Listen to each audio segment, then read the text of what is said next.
नहीं तो यहीं पर जहर वहर खा के यहीं मर जाएंगे, अब घर नहीं जाएंगे हम। ये महिला है, इनकी 4 बेटियां, इनके बेटे नहीं थे और इसी का फायदा उठाते हुए इनका पटीदार इनकी 2 बीघे जमीन हड़प लिया और इनकी पति की हत्या भी कर दी। और ये लोग दर 1 महीने से दर भटक रहे हैं लखनऊ में। सोचिए, मेरी माँ 10 रुपया निकाल के दिया और मेरा घर वाला बहुत रोया कि मेरा संग क्या हुआ, मेरा भाई ऐसा मेरी नरी काट लिया, मेरे बच्चों की नरी काट लिया, सबको मार दिया, ऐसा उन्होंने किया। तुम लोग दौड़ रहे हो, अब तुम्हारी माँ बची है, उनको भी मार देंगे हम। ऐसे बोल रहा है। इसलिए हम लखनऊ में पड़े, अब यहाँ से जाएंगे नहीं हम। लखनऊ में कहाँ रह रहे हैं आप लोग? हम अभी कहीं नहीं, यहीं पर है सड़क पे। ऐसे रह रहे हैं सड़क पे? हाँ जी, यही पड़े रहेंगे अब जब तक भाई जी नहीं हमारी मदद करेंगे। तो क्या लगता है अखिलेश यादव जी मदद करेंगे? आप लोग नहीं जाएंगे? उनके पीछे गांव के प्रधान हैं, अच्छा, जिन्होंने ले दे के रिपोर्ट भी बदलवा दी है। अच्छा। और बॉडी भी गायब करने की बात कर रहे हैं। ग्राम प्रधान भी मिला हुआ है। हाँ जी, उनकी मदद कर रहे हैं, हमारी तरफ से कोई प्रधान सुनवाई नहीं कर रहे। क्योंकि जो इनके पटीदार की मंशा है, इनके कथनानुसार वो समझ में आ रही है कि जमीन हड़पने के लिए वो कुछ भी कर सकता है। जमीन हड़पा, इनके पति को मौत के घाट उतार दिया। इनके बेटे नहीं थे, बेटियां हैं। 2 बेटियों की शादी इन्होंने की, 2 बेटियां बची हुई हैं। अब उनका पालन पोषण ये कैसे करेंगी? अभी तो समझिए कि वो भगवान राम के ही भरोसे छोड़ देते हैं, क्योंकि भगवान राम के भरोसे पूरे देश की सरकार चल रही है और यहाँ खुद राम राज है। तो इस राम राज में इनको न्याय किस तरह का मिल रहा है वो भी आप अपने आँख को खोल करके देख लीजिएगा। हालांकि हमको राम राज से किसी प्रकार की शिकायत नहीं है। साथियों नमस्कार, मैं हूं रजनीश और आप जन आदर्श भारत देख रहे हैं। इस वक्त हम उत्तर प्रदेश की राजधानी लखनऊ में हैं और लखनऊ में जिस बात पे चर्चा करने जा रहे हैं, वास्तव में उत्तर प्रदेश के इस राम राज में किस तरह का राज चल रहा है, किस तरह से गुंडे और माफिया हावी हैं, उस पर हम चर्चा करने के लिए जा रहे हैं। उत्तर प्रदेश की जो सरकार है उसका दावा है कि जो यहाँ गुंडे बदमाश माफिया हैं, या तो वो डर के मारे उत्तर प्रदेश को छोड़ करके भाग गए हैं, या फिर बुलडोज़र और इनकाउंटर के डर से थर-थर काँप रहे हैं, या फिर जेलों में बंद हैं। लेकिन ये भूमाफिया देखिए कि 2.25 बीघा ज़मीन हड़पने के चक्कर में हमारे बीच देख रहे हैं, ये परिवार है, ये महिला है, इनकी 4 बेटियां, इनके बेटे नहीं थे और इसी का फ़ायदा उठाते हुए इनका पटीदार इनकी 2 बीघे ज़मीन हड़प लिया और इनकी पति की हत्या भी कर दी। और ये लोग दर 1 महीने से दर भटक रहे हैं लखनऊ में। सोचिए, कोर्ट कचहरी थाना, चाहे वो सरकार के बीच जाना हो, कहीं भी इनकी सुनी नहीं जा रही, जैसा कि इन लोगों का कहना। इन्हीं लोग से चर्चा करेंगे। हमारे बीच में देखिए ये महिला है और ये उनकी जो है देखिए बेटियां हैं, 4 बेटियां, इन्हीं लोग से चर्चा करेंगे। नाम बताइए एक बार। मेरा नाम रेनू है। कब से भटक रही हैं? 1 महीना हो गया है हमें भटकते भटकते थे, इधर उधर हम एप्लीकेशन डाल डाल के थक चुके हैं। अच्छा, लास्ट योगी आदित्यनाथ जी से मुलाकात हुई लखनऊ? मुलाकात नहीं हुई है। हम 3-4 बार उनके कार्यालय पे जा चुके हैं, वहाँ पर हमारी कोई भी सुनवाई नहीं। बस यही बोलेंगे जब भी जाएंगे एप्लीकेशन ले लेंगे कि आपकी सुनवाई होगी। अच्छा, बस यही बोलते हैं। एप्लीकेशन ले लेते हैं, कोई सुनवाई नहीं? सुनवाई नहीं, बस मुँह से बोल देते हैं कि वो सुनवाई होगी। अब हमें क्या पता कि कहाँ सुनवाई हो रही, क्या हो रहा है। इसलिए हम कई बार डाल चुके हैं एप्लीकेशन। एक बार आए थे तो न्यायालय ही बंद था। अच्छा, तो क्या लगता है ये सरकार न्याय दिला पाएगी कि नहीं दिला पाएगी, ये हमको बताइए। सरकार भाई जी तो न्याय दिलवा देंगे ही, क्योंकि कोई अभी लास्ट यही ऑप्शन बचा है कि अब भाई जी ही हमें न्याय दिलाएंगे। कौन भाई जी?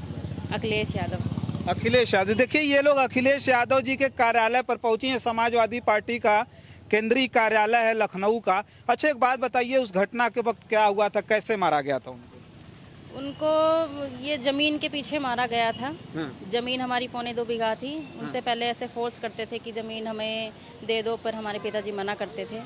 उसके बाद में उन्होंने जब नहीं लिखाया तो उनको खिला पिला के कुछ कैसे करवा के ले गए, बहाना करके। फिर उनसे बैनामा करवा लिया। फिर हम लोग आए, आपत्ति वगैरह लगाई। उसके बाद में फिर पूरा ही उन्होंने कब्जा कर लिया और लिखवा के फिर उनको मार दिया है, जहर खिला के और तेजाब डाल के पूरा जला दिया है। फिर हमने पोस्टमार्टम करवाया, उसमें कोई रिपोर्ट में कुछ भी नहीं आया है, बस बोलते हैं कि हार्ट अटैक आया है। अच्छा, आपके पिताजी का हार्ट अटैक हो गया? हाँ जी। अच्छा, आपकी शादी होगी? आपकी भी शादी होगी? हाँ जी, हम दो लोग। शादी दी होगी और अच्छा। ये और इनकी रहेगी। अच्छा, देखिए इनकी शादी हो गई है, इनकी शादी हुई है, अभी 2 बेटियां इनकी हैं जो शादी करना है। लेकिन अब देखिए इससे पहले ही जो इनके परिवार के इकलौते वो व्यक्ति थे जो कमा रहे थे और परिवार का खर्च चल रहा था, उन्हें उनकी ज़मीन हड़पने के चक्कर में मौत के घाट उतार दिया गया। अच्छा ये बताइए कि उनकी जब मौत हुई उससे पहले कुछ उन्होंने बताया था कि उनके जो पटीदार हैं आपके, या फिर वो मारना चाहते हैं, कुछ करना चाहते हैं, ऐसा कुछ हुआ था? ऐसा कुछ नहीं था। कभी ऐसा लगा था? कभी ऐसा मतलब मुझे तो लग ही रहा था। एक बार उन्होंने कहे जब लिखवा लिया था खेती, तो वो कह रहे थे मैं इनको दिल्ली भेज देंगे। दिल्ली भेज देंगे? हाँ, अपने बेटों के पास। और हम ढूंढते रह किसको? हमारे घर वाले। अच्छा, मतलब उठवा करके जो है अपहरण करके भेजवा देंगे तो वहाँ? हमारे घर वाले ना कि वो चुरा के मेरे मायके भाग गए थे। अच्छा। हाँ, नहीं तो उनको पहले ही मार देती। अच्छा, इससे पहले मारने के फिराक में वो थे, वो भाग चुके थे अपनी जान बचा के? हाँ, जान बचा के भाग गए थे। अच्छा। तो अब उनको मौका मिल गया। अब हम उधर चले गए थे बेटियों को मिलने। बस अकेले रह गए थे। बस उनको यही जार खिला दिया और तेजाब डाल के फूंक दिया, मार अच्छा दिया। अच्छा, आप इस बीच बेटियों के यहाँ मिलने के लिए चली गई? हाँ, मिलने को चले गए थे। और परिवार में कोई नहीं था? कोई नहीं था। अच्छा। अकेले ही थे, बिल्कुल अकेले ही थे। हाँ। हाँ, 2-4 दिन उन्होंने इधर उधर उनको बैठा के घुमाया। ऐसे ही मेरे पता मिला कि अच्छा, वो पढ़े लिखे थे कि नहीं? नहीं, पढ़े नहीं थे। तो मतलब इस बीच वो जब जिंदा थे तो जमीन रजिस्ट्री करवा ली, मतलब धोखे से? धोखे से करवाई थी। पैसा सब कुछ दिया था? कुछ भी नहीं है, पैसा नहीं। अच्छा। मेरा घर वाला जब भाग के गया, मेरी माँ से कहने लगा हाथ जोड़ के हाँ। कि माँ मेरे को बीड़ी पीने को 10 रुपया दे दो। हाँ। ऐसे मेरी माँ 10 रुपया निकाल के दिया और मेरा घर वाला बहुत रोया कि मेरा संग क्या हुआ, मेरा भाई ऐसा मेरी नरी काट लिया, मेरे बच्चों की नरी काट लिया, सबको मार दिया, ऐसा उन्होंने किया। अच्छा माता जी, एक बात ही कह रहे हैं कि ये आपके बेटे नहीं थे इसलिए वो जमीन हड़प लिए? इसीलिए। अच्छा। हाँ, कि इनके बेटा नहीं है तो हमको जमीन मिल जाए। अच्छा, अभी वो धमका रहे हैं, ये सब आप लोग कर रहे हैं तो कुछ धमकी दे रहे हैं कि ये तुम लोग दौड़ रहे हो, अब तुम्हारी माँ बची है, उनको भी मार देंगे हम। ऐसे बोल रहा है? इसलिए हम लखनऊ में पड़े, अब यहाँ से जाएंगे नहीं हम। लखनऊ में कहाँ रह रहे हैं आप लोग? हम अभी कहीं नहीं, यहीं पर है, सड़क पे। ऐसे रह रहे हैं सड़क पे? हाँ जी। यही पड़े रहेंगे अब जब तक भाई जी नहीं हमारी मदद करेंगे। तो क्या लगता है अखिलेश यादव जी मदद करेंगे आप लोग? हाँ जी, सुनेंगे? हाँ जी, मदद करेंगे। अच्छा, ये देखिए उन्नाव का जो मामला है, वास्तव में हमारे भी रोंगटे खड़े हो रहे हैं। इन लोग से बात करने के बाद इनकी जो दर्दनाक कहानी है, वास्तव में उत्तर प्रदेश में यही रामराज है जिस रामराज में गरीबों को न्याय नहीं मिल रहा है। इनके पति की हत्या कर दी गई, अब इनकी हत्या की बारी है। लगातार इनका पटीदार इनको धमका रहा है, इन लोगों ने बताया। अच्छा, क्या लगता है कि वो इतने शातिर हैं, इतने बड़े बदमाश हैं कि अपनी आपकी माँ को भी मार देंगे? आप लोग नहीं जाएंगे? उनके पीछे गांव के प्रधान हैं, अच्छा।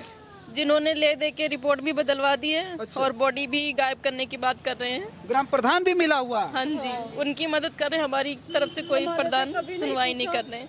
ना हमसे कभी पूछा कि आपको क्या तकलीफ है, क्या है क्या नहीं। आपने दुख बांटने नहीं आया ग्राम प्रधान? ना ना, कभी नहीं दुख बांटा। हमारी माँ को दे रहा था। क्या? जब पोस्टमार्टम हो रहा था ना, तो कोई एप्लीकेशन नहीं लिख रहा था। तो वो माँ को उल्टा बोल रहा था। तो कहते तू झूठ बोलती है, ऐसे बोल रहा था। हमारी माँ से लड़ रहा था। बताओ, इतना बड़ा प्रधान हो के उनको हेल्प करनी चाहिए, ऊपर से वो लड़ रहा है हमसे। तो बस प्रधान ही। अच्छा, ये बताइए, आपने एक बात कहा कि अब हम जब तक न्याय नहीं मिलेगा हमारी माँ को भी मार देंगे, इसलिए हम लखनऊ में लौट के घर नहीं जाएंगे, सड़क पे रहेंगे हमको जब तक न्याय नहीं मिलेगा। तो क्या लगता है सड़क पे रह के न्याय मिल पाएगा? घर नहीं जाएंगे आप लोग? घर नहीं जाएंगे, हम यहीं पड़े रहेंगे। अच्छा। जब तक भाई जी नहीं मिलेंगे, नहीं तो यहीं पर जहर वहर खा के यहीं मर जाएंगे। अब घर नहीं जाएंगे हम। ये क्या नाम है आपका? पढ़ी लिखी? नंदिनी। पढ़ती हैं? जी, तो मैं अपने दीदी के साथ बाहर पढ़ती हूँ, दीदी के साथ रहती हूँ। अच्छा अच्छा अच्छा, पापा कभी ऐसा कहते थे आप लोगों को कि नहीं वो ज़मीन हड़पना चाहते हैं, ज़मीन लेना चाहते हैं, हमसे ज़मीन लिखवाना चाहते हैं? जब नहीं लिखे तो उससे पहले कभी कहते थे?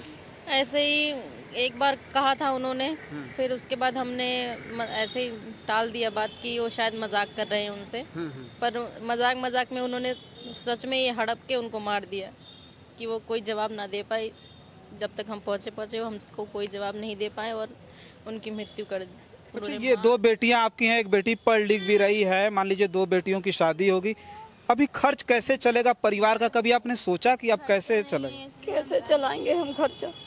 यही तो मैं भटकते घूम रही हूँ कि ना तो हमारे बेटा ना कोई कमाने वाला, हम कहाँ भटकेंगे? ये हमारी बेटियाँ कहाँ जाएंगे? क्या खाएंगे, कहाँ से इनकी शादी करेंगे, कहाँ लेके हम रहेंगे। अब हमको कहीं नहीं ठिकाना लग रहा है। अब हम अखिलेश भाई के पास ही मर जाएंगे जब तक ये नहीं न्याय देंगे हमको।